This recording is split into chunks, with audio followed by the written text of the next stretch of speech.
আমি তোমাদের দেখাবো ঋত্বিক অধিকারীর মতো তোমরা কিভাবে থাম্বনেল বানাবে। একটা ভিডিওতে ভালো ভিউজ, ভালো এঙ্গেজমেন্ট, বেশি বেশি করে ক্লিক থ্রু রেট পেতে কিন্তু একটা ভালো থাম্বনেলই যথেষ্ট। ঋত্বিক অধিকারী 500 কোটি চ্যানেলে যদি এই 4টা ভিডিও থাম্বনেল দেখো তাহলে বুঝতে পারবে একটা থাম্বনেলের কতটা পাওয়ার একটা ভিডিও ভাইরাল করার জন্য। থাম্বনেলগুলো ভালো করে লক্ষ্য করে দেখুন এবং আপনিও চেষ্টা করুন এই 4টা থাম্বনেল দিয়ে যদি এই ধরনের একটা থাম্বনেল আপনাকে বানাতে হয় তাহলে আপনি কি ধরনের থাম্বনেলটা বানাবেন। আমি কিন্তু ভিডিও শেষে এই 4টা থাম্বনেলকেই লক্ষ্য করে একটা থাম্বনেল বানানোর চেষ্টা করব। Back to the point. থাম্বনেলগুলোর মধ্যে কোনো কিছুই লেখা নেই, অথচ শুধুমাত্র থাম্বনেলটা দেখেই বুঝতে পারা যাচ্ছে ভিডিওর মধ্যে কি আছে। এবার চলো যেটা দেখার জন্য তোমরা ভিডিওটা ক্লিক করেছিলে ঋত্বিক অধিকারী থাম্বনেল ব্রেক ডাউন, এবং আমি যেমনটা তোমাদের বলেছিলাম এই 4টা থাম্বনেলকেই লক্ষ্য করে কিন্তু এই ধরনের একটা থাম্বনেল বানাবো সবার শেষে। সো সেটারই এখন সময় চলে এসেছে। So let's start.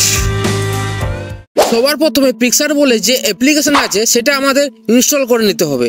এই পিক্সআর্ট অ্যাপ্লিকেশনের মাধ্যমেই কিন্তু পুরো প্রসেস দেখাতে চলেছি। এবার আমরা যে দুটো থাম্বনেল সিলেক্ট করেছিলাম সেই দুটোই কিন্তু নিয়ে নিয়েছি। এবার প্রথমে আমাদের জানতে হবে একটা থাম্বনেলকে কিভাবে বানানো যায়।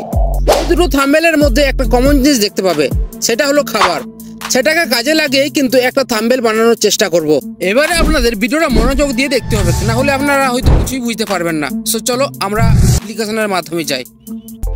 সো এখন আমি পিক্সআর্ট অ্যাপটি ওপেন করে নিয়েছি, আর পিক্সআর্ট অ্যাপটা ওপেন করার পরে দেখতে পাবে যে এখানে প্লাস চিহ্ন, সেটা ক্লিক করার পর ব্যাকগ্রাউন্ডে চলে যাবেন। সো ব্যাকগ্রাউন্ডের পর আমরা এখানে একটা কালার চুজ করে নিয়েছি, আর এই কালারটাকে আমরা এখন থাম্বনেল সাইজে সিলেক্ট করে নেব। সো এখন আমি থাম্বনেল সাইজে সিলেক্ট করে নিয়েছি। এবার তোমাদের যেটা করতে হবে, তোমার প্রয়োজন মতো তোমরা কালারটাকে আর একটুকু হালকা কমিয়ে নেবে, যেহেতু কালারটা ডিপলি অনেকটা বোঝাচ্ছে, তো হালকা কমিয়ে নেবে তোমাদের মতন করে। সো আমি আমার মতন করে নিচ্ছি। সো আমি এখন আমার পছন্দ মতন আমার ব্যাকগ্রাউন্ডটাকে কালার গ্রেডিং হালকা করে নিয়েছি। এবার সেটাকে সেভ করে নেব। এবার যে দুটো থাম্বনেল সিলেক্ট করেছিলাম সেই দুটো থাম্বনেলের ব্যাকগ্রাউন্ড কিন্তু আমরা রিমুভ করে নেব।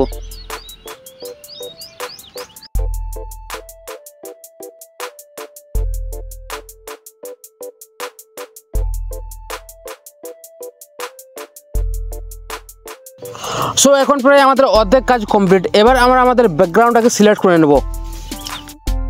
সো এখন যেটা করতে হবে, যে ব্যাকগ্রাউন্ডগুলো আমি রিমুভ করেছিলাম তাদের মধ্যে একটা নিয়ে নিলাম, আর এই কোণে দিয়ে দিলাম যাতে লুকটা একটু বেশি দেখায় ভালো।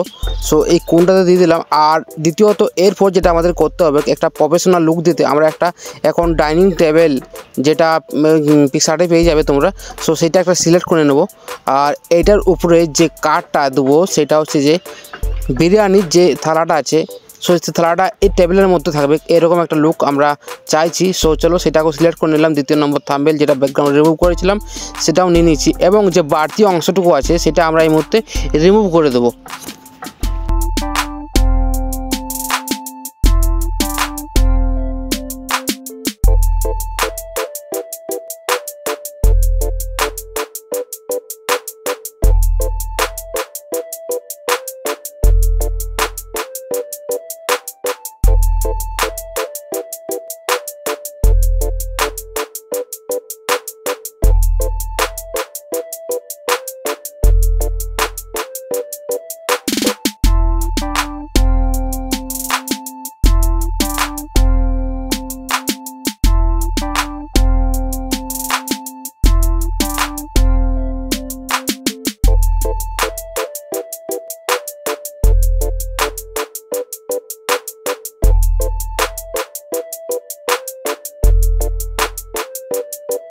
সো ফাইনালি আমাদের কাজ একেবারে কমপ্লিট। এবার আমরা টুলসে গিয়ে এআইয়ের মাধ্যমে পুরো থাম্বনেলটাকে আমরা ক্লিয়ার করে নেবো আরও একবার।